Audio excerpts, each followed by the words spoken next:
could have a brief moment of silence for Judy.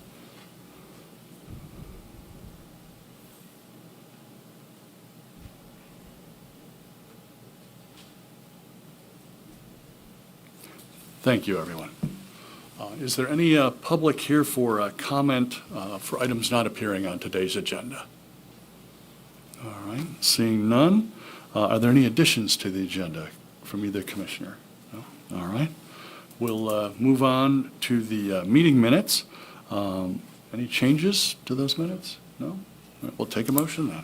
I will move to approve the minutes from the meeting held September 5th, 2023. We have a motion, a second, to approve the minutes from the meeting held on September 25th. All those in favor do so by saying aye. Aye. Opposed, nay. Motion carries. Just as a matter, Yeah. it's not the 25th, it's the 5th, just so we're. Oh, okay. Sorry. On September Just 5th. All right. So we will move forward to our proclamation. We have Sharon Ravancic. All right, got that one at least anyway. Here for proclamation number 38, proclaiming September 15th to October 15th as Hispanic Heritage Month in Center County. Thank you very much for coming, Sharon. Well, thank you for having me, commissioners. So I'll just give a super brief overview. National Hispanic Heritage Month is celebrated yearly from September 15th to October 15th. So this year, I'm excited to get it in before it's almost over.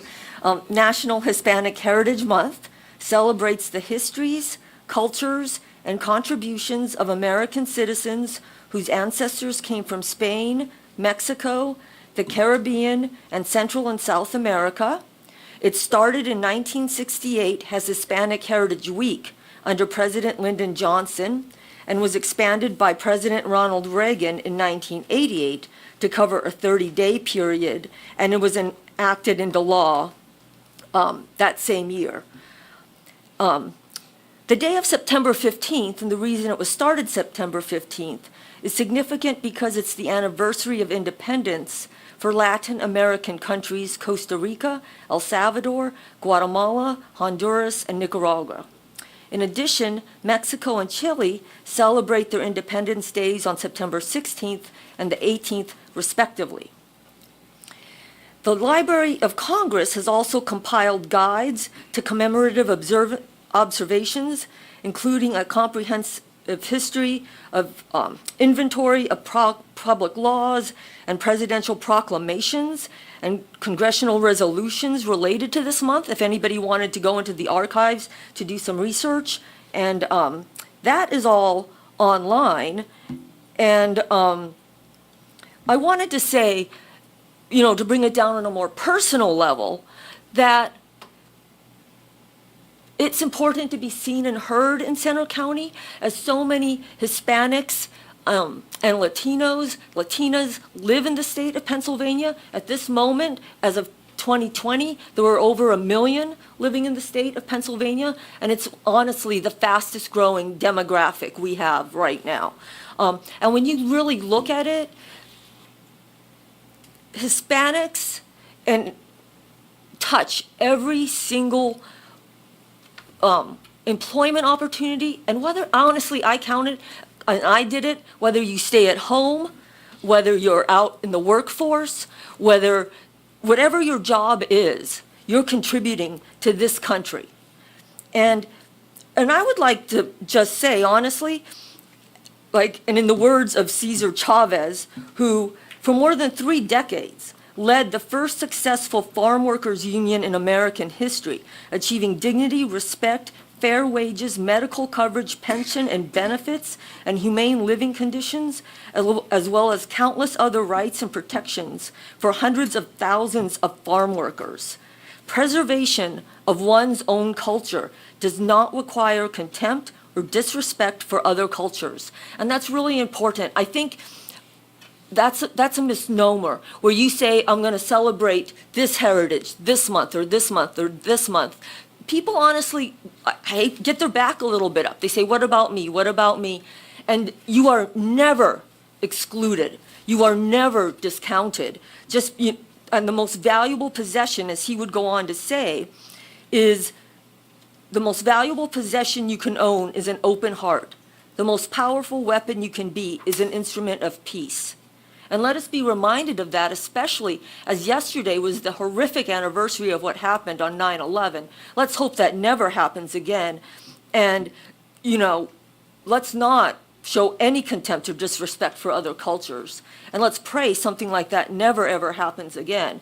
And, to bring it down to an even more personal level, I have 3 children that, so far, they're in their mid-20s. I guess they're doing all right.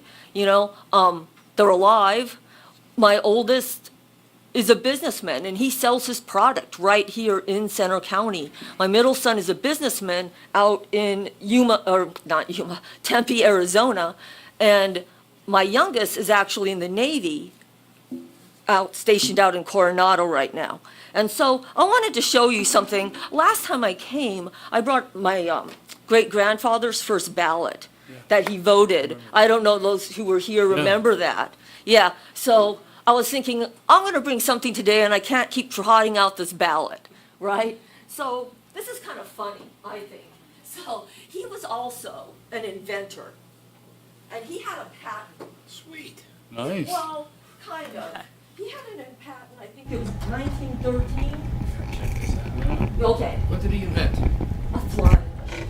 Nice. So, my oldest son also has a pilot's license, and he really enjoyed looking at the whole thing. I don't know if you want to go that way. It was basically like a bicycle with like a propeller. I mean, it wasn't, I don't even know why he got a patent for it. But but there it is, right? So you're contributing in all kinds of ways that you don't normally Yeah. Here, I'll hold expect. this up for half a second. Yeah, and his son actually, and this is probably the more important thing, his son was also my Uncle Vincent Jr., went to the Navy Academy. But he became an inventor himself. And he, when you buy Blue Diamond walnuts, he invented the crushing machine for that. And then he had a son with Down syndrome, which was back in the 50s was not like a successful diagnosis or not much to do. He donated upon his death all that money to Down syndrome research. So I guess the influence of my great-grandfather influenced my uncle, who then invented something that contributed the money, some of it to Down syndrome research. So, you can be quite, everybody has something to contribute, and every family has a story. So that's mine. And so Well, we laugh at that, especially my oldest son, Does it work? No, my oldest son tried, when he was like 9, tried to build one because, he's always still, I mean, he has a pilot's license, right? A private pilot's license. Yeah. So, yeah, he tried, but it didn't. Suppose if you made it out of carbon fiber and you were like a Tour de France bicycle racer, you might. Yeah, so anyway, that's it. It's a little bit maybe really more, cool. it's a little more funny than the The ballot. Smithsonian would be Yeah. interesting. But the generational contribution to the nugget of being an inventor helped out, I think, future generations in science. Patent 1,061,870. Hey, you'll never do it if you don't try. Well, you know what, that's true. That's 100% true. That is cool. I love this. Yeah. Okay, so that's all I have to say. Book Sharon for next year. You're gonna have to top this one. Yeah, well, I think the Smithsonian might be interested in a copy. They have a really cool exhibit on early flight history now. maybe I should build one.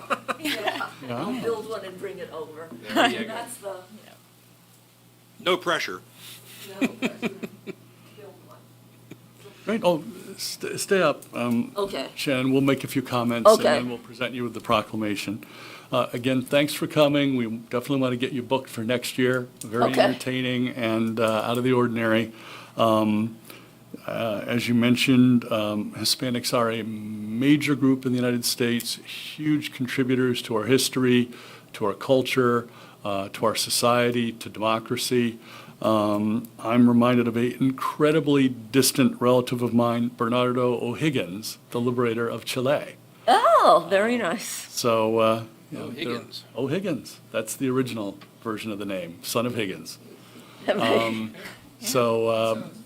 very Irish. It's very Irish. There were Irish prime ministers with that name.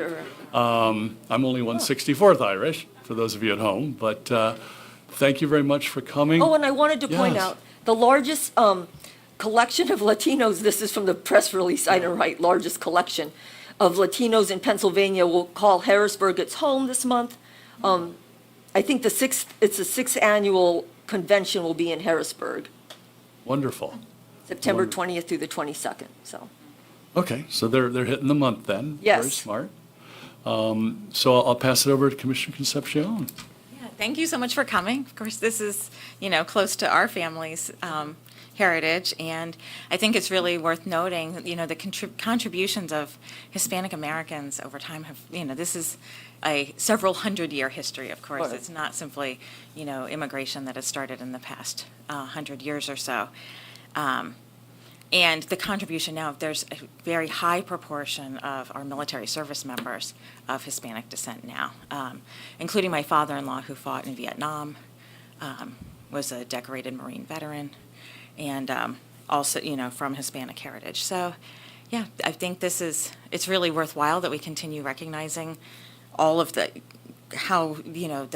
embracing all of the diverse cultures that make up our community, really adds to the richness of Center County, and makes it a more welcoming and interesting place to live, so. I think first of all, thank you for coming. I would have thought the flying machine thing that's going to be tough to top for next year, by the way, I'm just telling you. But I think it just demonstrates that the United States of America we are the land of opportunity, and that transcends so many different barriers and boundaries. And I think recognizing the Hispanic Heritage Month just demonstrates one more time we're all pulling on the same rope as Americans, and no matter what your culture is. But if you look at the sheer numbers, and I think you're probably right, and I think in Center County that probably follows through. And I think as we look at our interpretive services that we use in the county government, the Spanish-speaking interpreters are probably one of our biggest users. So I would just say thank you for the recognition of your family and your culture, and Amber, and it's just wonderful that we live in such a welcoming area, and we have the opportunity to celebrate not just for the month, but all year round, the diversity it makes up Center County. So thank you for coming in. Well, thank you Sharon. for having me. Thanks. All right, well, let's have a motion, and then we'll give Sharon her proclamation. Okay, I will move to adopt Proclamation 38 of 2023, proclaiming September 15th, 2023 to October 15th, 2023 as Hispanic Heritage Month in Center County. And I will second that. We have a motion and a second to proclaim September 15th to October 15th as Hispanic Heritage Month in Center County. All those in favor do so by saying aye. Aye. Aye, opposed, nay, motion carries. Wait a minute, before we go any further, I think since Fritz is here, I was reminded that this weekend is Havana Fest, downtown State College. So we would be remiss in not mentioning that during this I opportunity. imagine good food. Yes. So just throwing that out there. Point. Good point. Yes. Well, come on up, Sharon. Let's give you the proclamation. Thanks for coming in. I love We've that never flying had a- machine thing, I'm telling you, that is. We've never had a bicycle-based flying machine before. Thank you so much. No, I've thank been following thank- Abe's business with the Oh, Kodiak. I like being a fishmonger. Yes. Good stuff. Thank you. Indeed, thank you. Thanks, Sharon. Thanks. And I do have to go, I'm on my way to Johnstown, Oh, that's all right. so I just, no disrespect. Thank you No so problem. much for having me. Thank you. Yes. And now our next item is a recognition. We have Fritz Smith here from the Happy Valley Adventure Bureau. Thanks for taking a break in a conference call to make a big announcement of the success of the Ironman Triathlon and state recognition from the governor and the legislators. Yes, thank you. Thank you. Good to be with the commissioners again, and to share good news that the Shapiro administration and DCED decided to award in a very competitive grant program called the Tourism Marketing and Sports Grant Program, better known now. It's everything has to have an acronym in Harrisburg, right? So it's the STAMP program. So this was to help offset costs for Ironman, the half triathlon that we held on July 2nd this year, very successfully. So just a little bit of quick background on that. About 3 years ago, the Happy Valley Adventure Bureau was given the opportunity to bid on this Ironman event, competed against some other Pennsylvania destinations. We hosted the event organizers here a couple of times, took them around, involved some of our local bicycling associations who gave some good advice about some good cycling routes. This is a race that involves a swimming component, a bicycling component, and a running component. And as we showed them the campus route at Penn State, the organizer said, "Wouldn't it be cool if we could finish at the 50-yard line at Beaver Stadium?"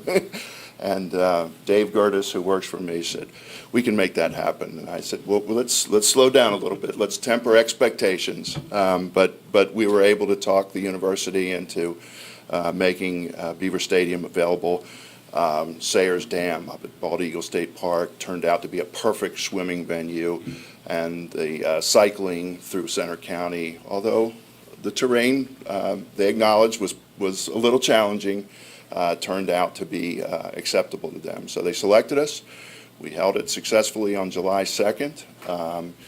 And I think, as all the commissioners know, because you've all served on our board at one time or another, you know we've had a lot of discussions over the years about the fact that, in the summer, we have, with Arts Fest and Fourth Fest, we've got a good July calendar. With August, with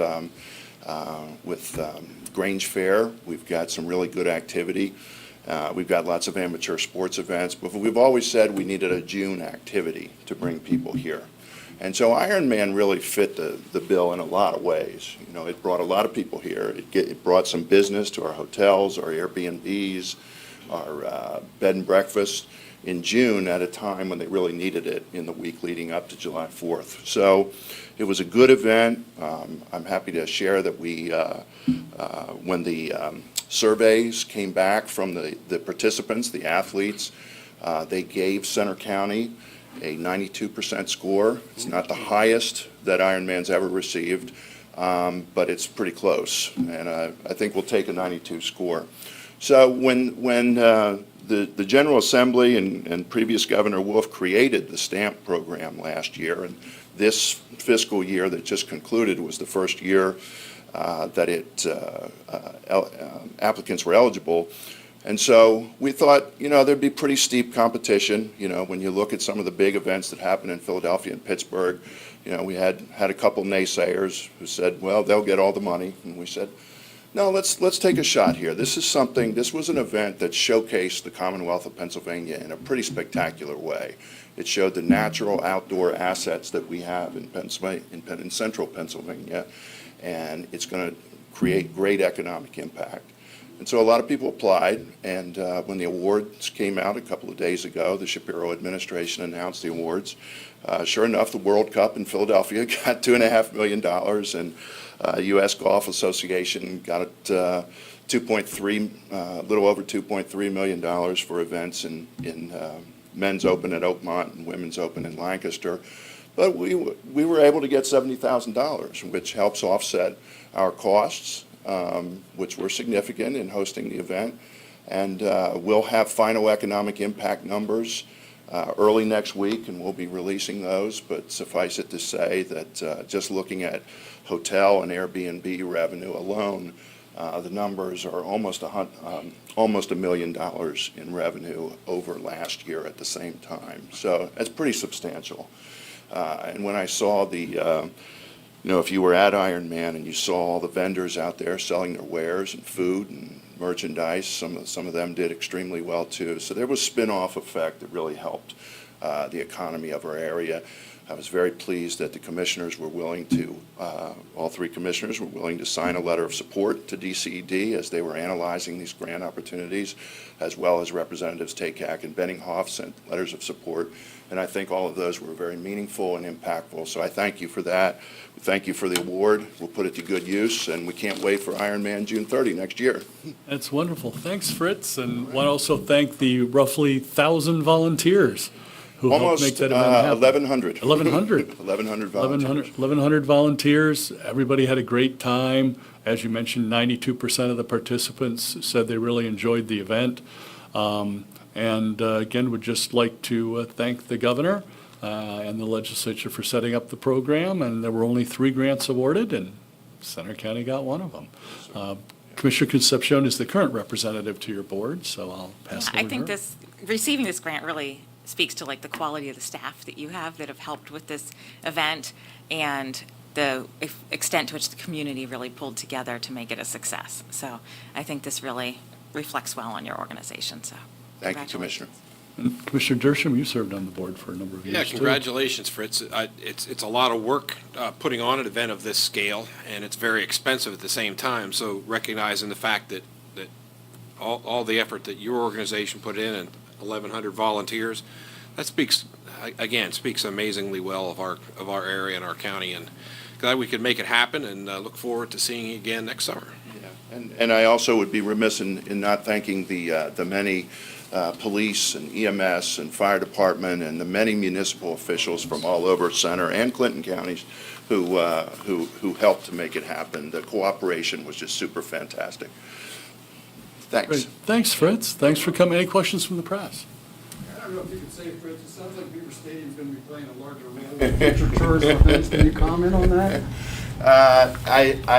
I'm hopeful that it will. Of course, we got the good news that Luke Combs is going to perform in April of next year, and we anticipate a sellout, 70,000 plus fans coming to that. My experience in dealing with the current team at Penn State University from the top down is that there is a lot of interest in utilizing Beaver Stadium as well as their other facilities to help draw visitors here. You talked about population shifts, and I was talking with friends at tailgate this weekend, and they were talking about moving back to State College. Has there been any studies of how tourism brings residents to Pennsylvania? There have been national studies about the impact of tourism and how it brings visitors in. I'm not aware of one specific to the state of Pennsylvania, but we clearly saw that, as the commissioners know, that a lot of people moved back during COVID because this was just a lower cost, more pleasant place to live, and you could have a better quality of life and spend less money and do your job remotely. So we saw a lot of that. But yes, sports definitely has the ability. You know, Ironman was a perfect example because we had people from 43 states. Many alumni came back. The men's winner was a graduate of Penn State. And we heard anecdotally many comments, people saying, gee, I never thought of coming back, but, you know, maybe I'd like to come back and relocate here. Great questions, Gary. And Ironman's also a great sport for entrepreneurs because they're kind of extreme personalities and they love that extreme sport. So hopefully after somebody comes to maybe the next 2 Ironmans as well, they'll realize we have a great entrepreneurial ecosystem here in State College, in Bellefonte, and now developing in Phillipsburg. Thanks, Right. Fritz. Thank you all. Thank you. Thank you. Thanks. All right, now we'll move on to bids and proposals. Beth from Elections Department said we did get a proposal then for moving the elections equipment. We did get a proposal from one company for the transportation of a election voting equipment, RFP. So we are looking today to seek your approval to enter into contract negotiations for the transportation of election voting equipment. And I think one of our biggest concerns is that the staff are vetted in some fashion, that we definitely check references, and we have at least one county employee with our equipment at all times. Yeah, and that was part of the RFP and discussed with the vendor when they were here for the walkthrough as well. We discussed it being a partnership, and that we both felt that that was a good way to look at this agreement, that we want to become a partner with them and they want to become a partner with us. And make sure that our security and chain of custody is high on our radar. I know a number of other counties, because of the scale of this, do tend to outsource the actual moving. I'll pass it over to Commissioner Concepcion for comments. I don't know if you're able to speak to whether the companies that submitted bids have experience with moving this kind of equipment where they need to be really careful to. It wasn't so far as election equipment. However, they expressed that they have a security and safety background in school testing equipment. Okay, So the that's pretty PSA analogous. testing. Yeah. Yeah. So that was something that really piqued my interest in this company, that they know that there is a very secure element, and these things, like ballots, school tests can't be recreated. So it's something that has to be secure. Do we know who else uses this advanced shipping technologies company? I haven't gotten that far in the background. That was going to be part of my negotiations with them to get all the information that would be necessary to even move forward. I would ask that if you could run everything by at least John preliminarily to make sure that this is pretty important. We want to make sure all the Ts are crossed and Is dotted on this one. So. Correct. Agreed. So this would come back to us for a vote on. Correct. Yes.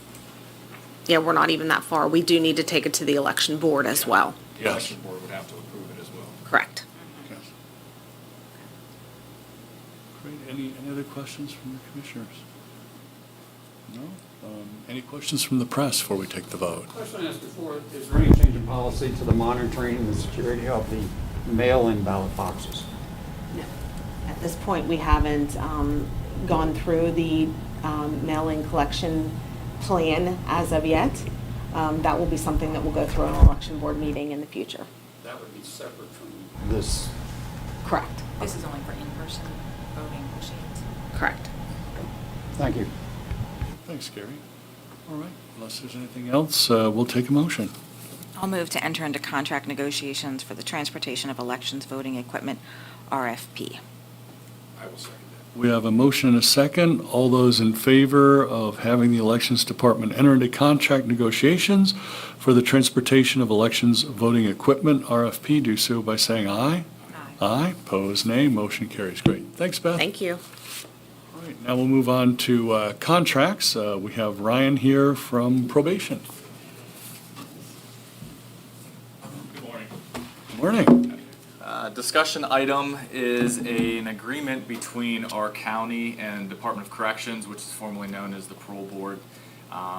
This agreement dictates how and governs the handling of the supervision fees that the court imposes on individuals we supervise and that our probation department collects.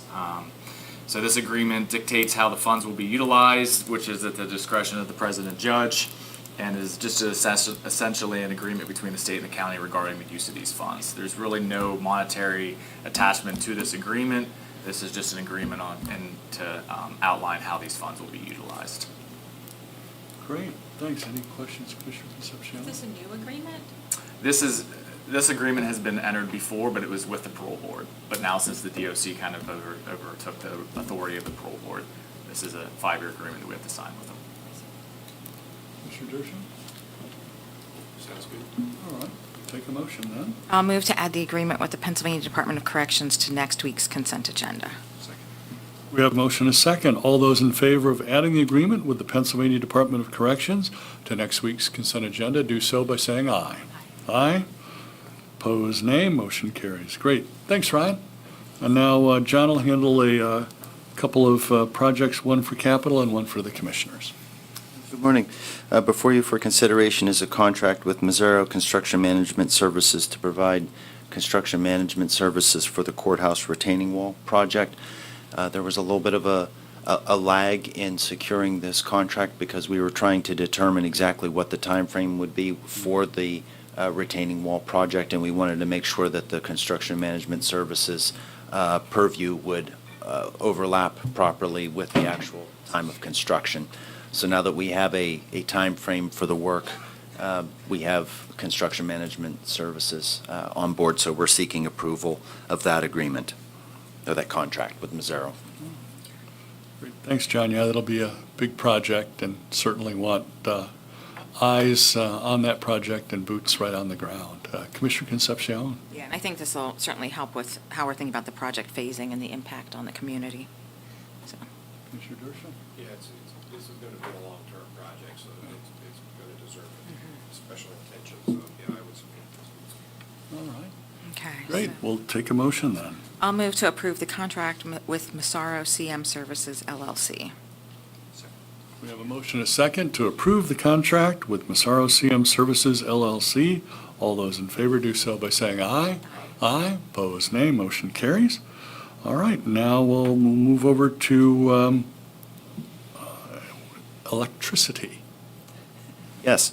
So as you know, most of the county's electric accounts are shopped for the best rates through the CoStarz program with the Penn State Facilities Energy Institute.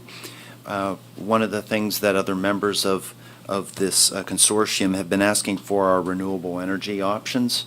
And so the Facilities Engineering Institute has come up with some renewable energy options. And this is our opportunity, the county's opportunity, to either opt in or opt out of entertaining those type of costs relative to renewable energy. So if our accounts were to go back up again for another CoStarz RFQ process for pricing, where electric providers would provide quotes based on our consumption, they could provide us with two quotes. One would be a renewable option, and then one would be traditional brown power, and then you would have the opportunity to decide if you wanted to go that route, one route or the other. So, but we have to, because this is an option that affects the agreements with all of the participants, we have to make a decision on the county's perspective as to whether you want to opt into this or not. So the decision, right, at this point is whether or not we want to get the quote, not. Get the quotes, correct. So we've had a great partnership with Penn State Facilities Engineering Institute. They've been super helpful. They probably saved the county hundreds of thousands of dollars over the last few years. And as you mentioned, John, this is just an option that we could potentially look at in the future. Yes. All right. Commissioner Dershowitz, any comments? This, our current contract is a Constellation, is that who we have? Or No, it is, it's another company. Whoever it It's is. letters, yeah, I'm trying to think of what the acronym is. That terminates next year, correct? Uh, It goes until 2024? Yeah, December of '24. Okay. And this is basically an extension of that with the opportunity to use renewable energy in that conversation moving forward past that, because we wouldn't be doing anything until the end of the contract term. Correct. We're locked in until December of '24. So at that time, if we were to stay with this arrangement and they would shop our accounts again, they would then provide us, we would get quotes for renewable energy as well as brown power. Have they given us any indication what this will, how this would impact the pricing of electricity moving forward? Have they? It would just provide another option. So it doesn't necessarily, it wouldn't necessarily change anything. There would just be other participants that would be looking at our accounts and providing bids. That's fine. Yeah. All right. We're always looking for the best deal. Yeah. Exactly. All right. So, do you know, like, what are we looking for a bid for a period of how long would we be looking for the bid to cover? We can declare that. So you can decide how long those timeframes would be. We're currently under a 5-year, I believe, 60 months. So at that point, you could decide 12 months, 36 months, or another full term. And will that information, when they give us the bids back, will there be information on, potentially, would there be different prices for different lengths of time, or do we know that yet? You typically declare going into it what your time frame is that you're looking for, and then they would provide quotes based on that time frame. So I guess my question is partly because in this process with the solar power purchase agreement.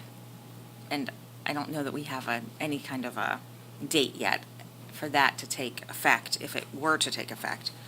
So that's why I'm wondering about what's the best time period to. So, under that scenario, if things are just the way they are right now, let's say that the solar power purchase agreement were to settle on contracts and they would go into effect mid-next year. Because we are entertaining that, we would ride out our current term, and then we would have the ability to join in with the SPPA. So if we were to hypothetically end this contract and add on another 12 months, and because the SPPA wasn't settled yet, we would just have to ride out that 12 months, and then we would be able to just transition right into that next period with the SPPA. All right. Looks like we're ready for a motion then. I will move to approve the addendum to the Penn State Facilities Engineering Institute CoSTARS agreement. I will second that. We have a motion and a second. All those in favor of approving the addendum to the Penn State Facilities Engineering Institute CoSTARS agreement, do so by saying aye. Aye. Aye, pose nay, motion carries. Great, thanks, John, and I see Carrie is coming in from the hallway for criminal justice planning. Morning. Here to request the board's authorization for me to submit a grant application to the Pennsylvania Commission on Crime and Delinquency for COVID-19 mitigation for county solicitation. This initiative is a partnership between the Pennsylvania Department of Health through a federal appropriation from the U.S. Centers for Disease Control and Prevention. Funds will support the detection and mitigation of COVID-19 through the performance of testing and analysis for staff and inmates of facilities. They have some additional COVID money available to them that they're opened up to the counties. It's a formula-based appropriation, so Center County is eligible for up to $140,540. The application is due next Tuesday, the 19th. And the funds would need to be spent by June 31st of 2024. The uniqueness of this grant is that we have to also include any partners that reside in our county that are considered confinement facilities. So in our case, that would include any type of mental health facility or drug and alcohol rehab or detention center. So I have contacted those facilities, sent them emails to let them know if they would like to partner, if they have a need for some of this funding. If they choose not to, that is fine as well. At this point, I have not heard back from them yet, so I'll continue to check with them. But our plan is to purchase COVID tests for the correctional facility to continue as they've been doing with their procedure of testing new admittance to the facility or anyone with symptoms. Does this allow for the purchase of PPE or anything else, or is it just? There is limitations on what it can be utilized for. Testing is one, PPE, but PPE related to the testing. So we can get gloves that's utilized for the testing, not for general everyday use at a facility. And, can we please have the agenda show, it should be, I think, June 30th of 2024? I don't think June has 31 days. Sorry about that, that was a typo. That's all right. All right. Sounds good. Obviously, if we can get some additional grant money that's available, we'd be happy to apply. Commissioner Concepcion, any questions? I mean, anything to help defray the cost of, care that we need to provide. So. Yeah, definitely. All right, we'll take a motion then. I'll move to approve the grant application to PCCD for the COVID-19 mitigation for county solicitation. We have a motion and a second. All those in favor of approving the grant application to PCCD for the COVID-19 mitigation for county's solicitation, do so by saying aye. Aye. Aye, opposed nay, motion carries. Great. Thanks, Carrie. Thank you. And now Dave has some vehicles for us, including a hybrid, which is, I've been driving one. It's very nice. Yes, good morning. Thank you. I come and ask for consideration of approval of an in-kind purchase of 7 vehicles from the Penn State University using the in-kind funds. And the 7 vehicles will replace 6 that we've currently identified. There may be another, but 6 for sure that we have identified that have all met their useful life within various departments. Of course, 5 of these are 2018 models and 2 are 2019 models. The total in-kind cost would be $111,870 for the purchase of the 7 vehicles. Great, thanks, Dave. Thanks for finding ways to help us use the Penn State in-kind dollars. Yes. Commissioner Concepcion, any questions? Yeah, that's good, and I'm glad that they had a hybrid available. That Yes, helps to another price it hybrid, more. so that would give us 2 in the fleet, which both Commissioner Higgins has used. I have used it, the current one, and it's sort of nice when you can travel to Lancaster and back and spend a couple days on a half a tank of gas. That's nice. I made it all the way to the Commissioners Convention in Erie and back, but I Yes. think I had about 40 miles left in the Yes, you tank. did. Not very many, but enough to get to Enough the to pumps. get there and back. Yep. Commissioner Dershowitz. No, I think this is a good way to spend those in-kind dollars, and for the folks that maybe don't appreciate that, we have an agreement with Penn State where they allow us the use of so many dollars from their facility, so it's not real money, if you will, that we're exchanging. It's in lieu of tax money, essentially, and we've struggled at times to use that money, and this is a pretty good way to replenish our fleet and at the same time take care of some of that fund balance, so that's good. Just so everyone's aware, we currently have about 130 vehicles in our fleet, but 16 of them are earmarked for sale.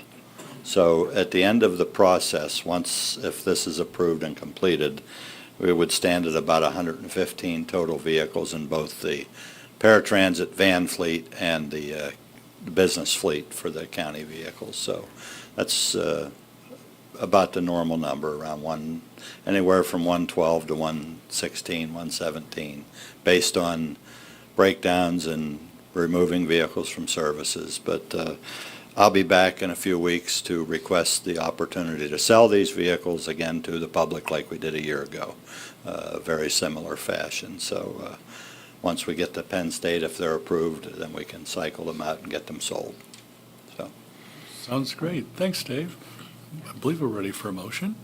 I'll move to add the purchase of the 7 vehicles from Penn State University to next week's consent agenda. I will second that. We have a motion and a second. All those in favor of adding the purchase of the 7 vehicles from Penn State University to next week's consent agenda, do so by saying aye. Aye. Opposed, nay. Motion carries. Great. Thanks, Dave. Now we have Faith from Adult Services with appears to be 3 items.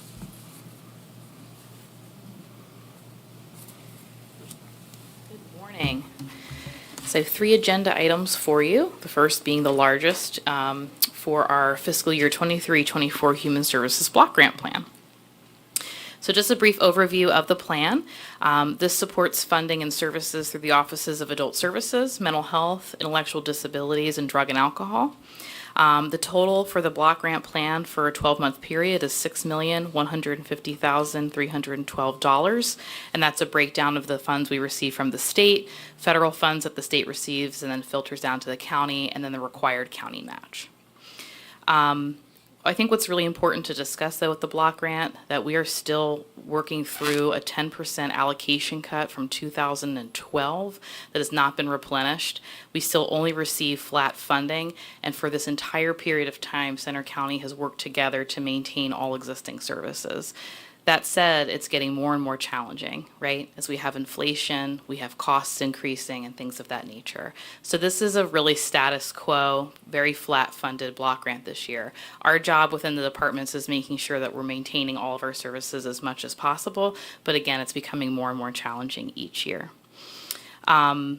We also are required in the plan to focus on some different points in the community and ways in which we're serving them. So it continues to, DHS continues to ask us to focus on employment and housing. So in addition to talking about all the different services that our departments fund with the block grant, we have to highlight those in particular. I think the other thing that's really important to highlight in the block grant, and the biggest thing we talked about during our public hearings that took place last week that were actually very well attended for the first time in a couple of years. We offered a hybrid option, and I think it was the first time the public started to feel more comfortable coming out too, just as a result of the pandemic. We talked a lot about complex cases, and so we'll soon be up here with our I&E, or our income and expenses report for 22-23. And what we're noticing is that while our client numbers are not skyrocketing, they're not increasing substantially, the amount of resources we're putting into families are increasing.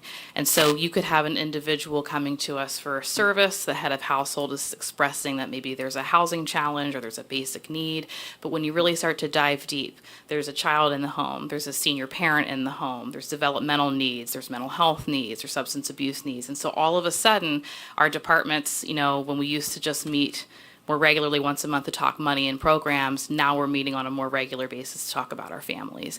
And so that's what we're really trying to push and discuss, both with the public, amongst ourselves, and to the state, is that this isn't just about being flat funded. This is about needing more resources to put into the same families. Because whereas a family might have gone to a meeting for their child and just identified those needs that are maybe some truancy issues in school or mental health, families are now coming to us and saying, please help me. I need mental health services too. And that's really grown in the last couple of years, and we want to be able to provide that. So that's really kind of our focus. I know there are a couple of different departments and representatives from our departments that are now sitting on a statewide complex case committee, which is really important. I know Julia speaks to the state often about what we're seeing when it comes to complex cases. And again, it's not even just about placement. It's about just every day. Families on long wait lists, children needing a variety of services. So the good that is coming from that, although it's really challenging, is that the silos are truly breaking down in human services. We need each other more than we've ever needed each other before. Even though the Office of Aging, for example, is not a part of this block grant, they can be a recipient of funding if they need it. As the Office of Adult Services, the old tradition was that we serve people 18 to 59. We don't serve people just 18 to 59. We serve everybody. If somebody is 85 years old and homeless, we serve them. But that also means that we work with the Office of Aging too. So I would say that that's, if there's going to be a little bit of a speck of light and hope there, that's what's really important here in Center County, because that's not always necessarily happening across the state. And so with the block grant plan, as far as outlining and addressing the different services that we fund, we also have to provide some projections of clients served. So for mental health, it's projected that in 23-24, we will serve 4,350 individuals. ID, or intellectual disabilities, will serve 78. HAP, or the Homeless Assistance Program, which comes out of adult services, is projected to fund 1,028 people. Drug and alcohol, 1,081, and the Human Services Development Fund, HSDF, 28,498. It's important to know that that HSDF category also holds our hotline, our information referral hotline, so we count those calls, and it's also a space where we can move money within the block grant to agencies like Office of Aging or CYS if they're in need of funding as well. So that's where we're able to get those numbers from. And the last thing I want to make note of is that the block grant fully funds, or almost fully funds, mental health. They rely on that county match to help with the rest of their department needs. But as far as ID, adult services, and drug and alcohol, this is just a piece of the puzzle. As you know, you've seen me up here many, many times for a number of grants. The Human Services Block Grant isn't the only thing in adult services, nor is it in drug and alcohol or ID. So that's where we're able to get really creative.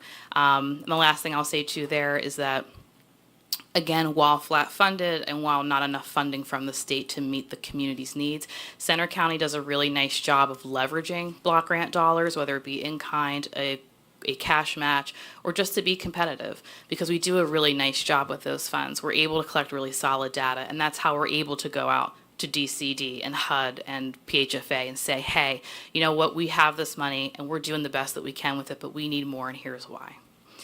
So that's the block grant. Do you have any questions about that before I move on to other items? Well, briefly, Faith, that last category, you said it was 28,498 individuals? Yeah, so that captures programs like case management, so like Center Helps Basic Needs Case Management, Right. Adult Services Case Management, CVIM, they have their Basic Needs Medical, and then also our hotline. So those are really high volume programs. And what we ask providers to do is that, let's say we only provide 25% of the funding for the whole program. We still want to know how much of an impact that 25% made, right? And so they're providing us on a monthly basis and then annually the number of unduplicated individuals served. And so that's where we get that. We want to be able to show the state, like, yes, it's not enough to fund the whole program, but it's contributing. So the County Commissioners Association of Pennsylvania is wanting to continue to stress to our state legislators that we're now entering our 12th year without an increase in basic human services funding. That was after taking a 10% cut in 2012. These programs help families, and the county also supports over 100 nonprofits in the county, mostly human services-based charities. And without those partnerships, we would not be able to stretch the dollars as far as we do. And you've also mentioned we have an increase in complex cases where multiple county departments are helping a single family at the same time. But when we do front load the services and help these families, we can help them find employment and housing, which is obviously critical for these families to meet their basic needs for themselves and their loved ones. So thanks for highlighting that, Faith, and I'll pass it over to Commissioner Concepcion for any comments. Yeah, thanks. I'll just reiterate what Commissioner Higgins said about, we need to continue to appeal to our legislators on the needs in human services. And really appreciate the approach that you're taking in looking at families as a whole and thinking about that family unit and what are all the pressures and vulnerabilities within a family unit. Because, humans are usually hopefully situated within families, and if you're able to if you have an adult come in for adult services and you're able to connect them then to help for an aging parent or early intervention for a child who might be struggling, then we're being proactive in trying to prevent future crises for those families. So thank you for your approach on this. You're welcome. Well, I have to at least give a little bit of praise to the block grant system, because before the block grant system, we basically had silos of money. And if you didn't spend them in that silo, you basically had to send that money back to the state. And we were sending an appreciable amount of money back to the state. So before we, think the sky is falling, I just want to recognize the fact that there have been improvements through the block grant. And I would argue that we need more money, but at the same time, the block grant system has allowed us the opportunity to cross-pollinate dollars when we needed it, which we weren't able to do before. So, it's not all doom and gloom, is I guess what I will indicate to you. Because having been through those days, I will tell you we sent a lot of money back to the state. So, anyways, but You're one of the first counties to utilize the Human Services Block Grant, and it's great. It's very helpful. yeah, we were the first wave. Yeah, but after 12 years with no increases, I think we're, It's getting tough, but it's getting tough. I have to shine the bright light on it. Yeah. All right, Faith, why don't you cover our next two items, and then we'll do an overall motion. Wonderful. The second agenda item, this is a contract renewal with Central Pennsylvania Community Action. They serve as our local lead agency for the State Food Purchase Program, SFPP, and the Emergency Food Assistance Program, TFAP. The contract total is $97,112.89. And so that funding, just so that you're aware, is based off of data collected by the state for things like SNAP, medical assistance, and other public services. And so that's where the formula of the dollars come from for SFPP in particular. The TFAP program is a pass-through, and so we try to gauge every year within our county budget how much we expect to receive. But it's really, the food shows up, the bill shows up, and then we just process it, is the best way to kind of explain it. So Community Action not only helps us to process and order food, but they help us oversee the food pantries that are in network as well. The third and final item is a grant agreement with the Pennsylvania Housing Finance Agency, or PHFA, for fair funding. This is to support the Housing Navigation Program. I was here a couple of weeks ago with the conditional award, and so this is the next and final step. So once completed, the department will receive $30,000 that will then put into our Housing Navigation Program, which is through the Housing Program Specialists, which is a position funded through the Human Services Block Grant. And so this will give us the opportunity to really allow for some more community outreach, some more relationship building with landlords, having a better idea of vacancies, helping people kind of meet their very specific housing needs. Ms. Faith, any questions on the last two items? No, looks like we can take a motion then. I will move to add the adult services items 1 through 3 to next week's consent agenda. We have a motion and a second. All those in favor of adding the 3 items for adult services to next week's consent agenda, do so by saying aye. Aye. Opposed, nay. Motion carries. Great. Thanks, Faith. Thank you. And then Julia has 2 contracts for us for the Super Department MHIDEI drug and alcohol. Good morning. I have 2 contracts for you. The first is a contract addendum. So this is for, to have some additional funds to State College Medical to provide additional drug and alcohol outpatient treatment services. So that we're increasing their maximum budget from $10,031 to $22,000. This is to clean up for 22-23. We're able to utilize these funds to pay for eligible additional services. Moving forward, next year, Kathy wanted to make sure I let you know that this category of funding will be paid by the state opioid response funding category. So while we are finishing up with this contract this year, we will use additional funding next year to pay for it outside of the, your share. So that's the first thing. The second thing is just a contract renewal with Pyramid Healthcare Incorporated to provide drug and alcohol services, including treatment, case management, and MAT. Contract total is $45,000. That's all state and federal funding. Great, thanks, Julia. Any questions, Commissioner Concepcion, Commissioner Dershowitz? All right, we'll take a motion now. I will move to add the MHIDEI drug and alcohol items 1 and 2 to next week's consent agenda.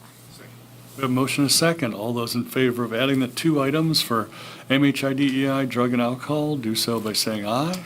Aye. Opposed, nay. Motion carries. Thank you, Julia. Thank you. It's kind of a shortish consent agenda. I'll take a motion then. I will move to approve this week's consent agenda. We have a motion and a second. All those in favor of approving this week's consent agenda, do so by saying aye. Aye. Aye. Opposed, nay. Motion carries. We have a smallish check run today. Hand it over to Commissioner Concepcion. Yeah, so from today's check run, I'll highlight, in keeping with what we were just discussing in regard to human services and funding adult services, we have a check in here for housing transitions. That's one of the agencies the county works with in terms of housing insecurity and making sure our adult services population has access to housing in crises. So with that, I will move to approve the check run dated September 8th, 2023. We have a motion and a second. All those in favor of approving the check run, do so by saying aye. Aye. Aye. Opposed, nay. Motion carries. All right, thanks, Amber. Any administrators report, John? Just a brief mention that Willowbank paving of our parking lot continues. We are managing to stay ahead of schedule a little bit. Things are going well.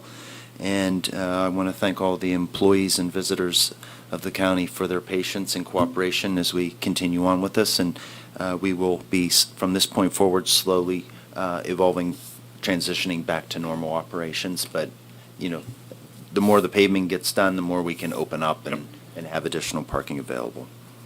Very good.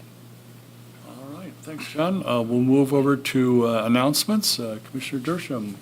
We have the voter registration report. We have this morning 99,880 registered voters. That's up 66 from last week.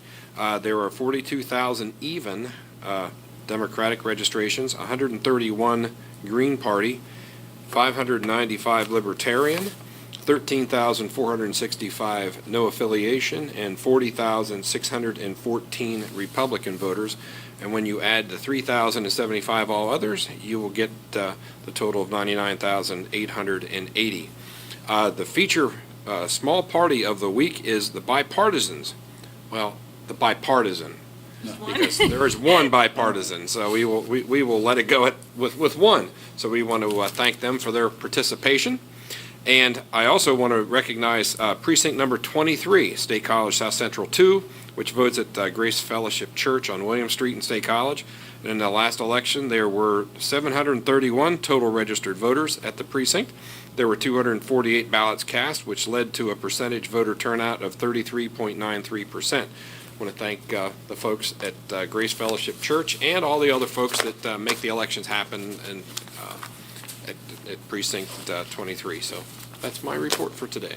Thanks, Steve. That's my precinct. We call it the Mellow Precinct. Oh, okay, there you go. Thanks a lot. I assume you were one of the I was one of them. 248 ballots cast. Yes, All I right, okay. was. All right. Yep, always nice to visit, and usually there's young people selling some sort of snacks. Oh, they have food there. They do, Nice. like a lot of the polling places. That's one of the double polling places in the county. Okay. All right, any executive sessions to report or hold, John? The Board of Commissioners met this morning from 9:30 to 9:58 a.m. to discuss personnel matters.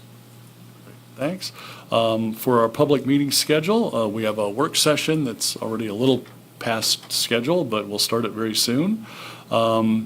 Let's see, on Thursday, September 14th, we have the Progress Review Committee meeting with the State College Borough. That will be virtual. Next week, Tuesday, Board of Commissioners meeting at 10.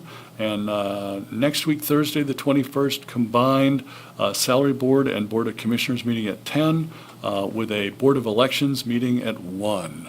We'll take any questions from the press at this point. John, how soon does the courthouse work begin, and how long is it expected to take?